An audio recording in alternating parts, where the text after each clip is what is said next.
Veren, ma figlia, come che tu? Oula, on dirait un film.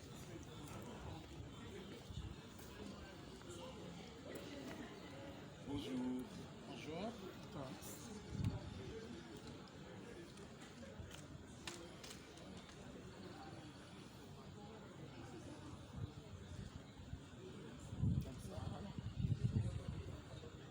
Vas-y, ça tourne. Ah, vous êtes notre invité, nous sommes vos hôtes, s'il faut pas l'antenne de Camerounais. Voilà, vous avez un regard extérieur, un regard scientifique extérieur. Priya, que vous vous présentiez parce qu'on n'a pas vos références, différentes de ceux-là qu'on connaît déjà, et nous dire ce que vous avez trouvé de bien dans cette thèse-là, on va dire les forces, si faiblesses. Bien, je suis le professeur Asako René Joly. Je suis professeur titulaire de géographie au Rachel. Je suis vice-recteur à l'université de Douala. Bien, je suis intervenu dans ce jury comme rapporteur de la thèse, c'est-à-dire je suis l'un des experts qui ont donné un avis favorable pour que la thèse soit soutenue. Eh bien, cette thèse de M. Dieudonné Madébé est une thèse importante pour le Gabon, d'ailleurs pour l'Afrique de façon générale, parce qu'elle s'attaque à un problème important qui est celui de l'aménagement du territoire, ou tout au moins de la codification de l'aménagement du territoire, dans le sens de faire en sorte que toutes les régions du Gabon puissent émerger.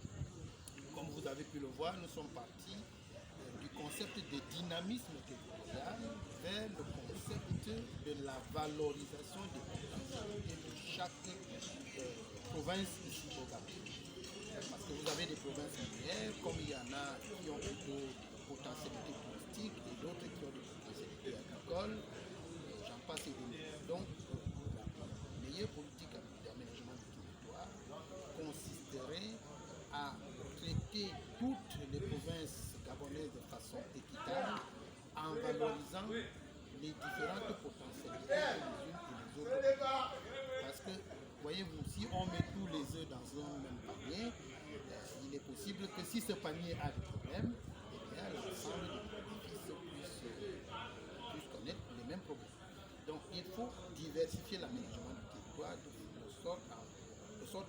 pour faire en sorte que on développe dans chaque région ce qui constitue la potentialité de cette région.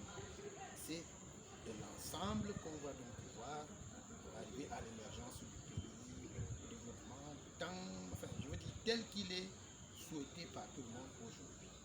Mais nous constatons que les décisions, on veut mieux dire, les propositions faites par les universitaires, surtout au plan local ici au Gabon, Oui. il y a beaucoup de travaux. Si vous parcourez les bibliothèques, vous allez trouver beaucoup de travaux qui traitent effectivement de ce genre de cas, de ce genre de problèmes sociaux, environnementaux, communautaires.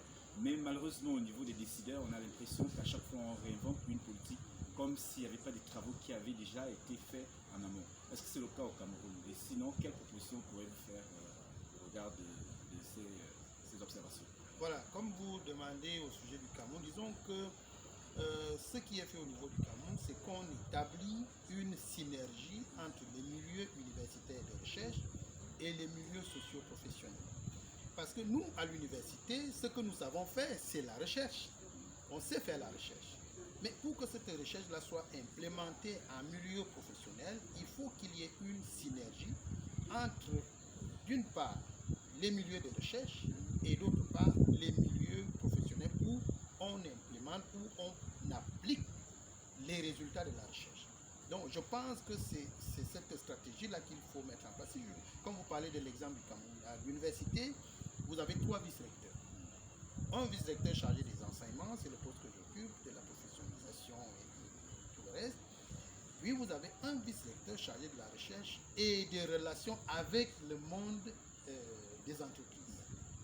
Hein? Bon, pour ne citer que ces deux-là, ça veut donc dire qu'il y a déjà des connexions vraiment fortes, étroites entre les milieux universitaires et les milieux socio-professionnels. Donc c'est ce qu'il faut faire. Puisque, bon, maintenant, nous sommes allés plus loin. Nous en sommes déjà à la co-construction des programmes d'enseignement. Qu'est-ce que ça veut dire? Ça veut dire qu'au moment où une école d'ingénieurs au moment où même les établissements facultaires font leur programme, eh bien, on fait venir les acteurs des milieux socio-professionnels, les acteurs des entreprises pour leur demander pour que nos diplômés de demain vous soient utiles. Dans quel domaine pensez-vous qu'on doit les former? Donc, on va maintenant construire les programmes en fonction de la demande du milieu ou bien du marché de l'emploi potentiel. Ça fait qu'on ne va plus former les chômeurs, on forme des gens parce qu'on a besoin d'eux et conformément aux besoins qui sont exprimés par les milieux socio-professionnels. Bon, je crois que si cela est fait, eh ben, il n'y a pas de raison qu'après, on soit toujours en train de faire des politiques qui soient en déphasage par rapport au milieu professionnel. Donc, d'un côté, nous avons à l'université l'expertise scientifique. De l'autre, dans le milieu socio-professionnel, on a les besoins.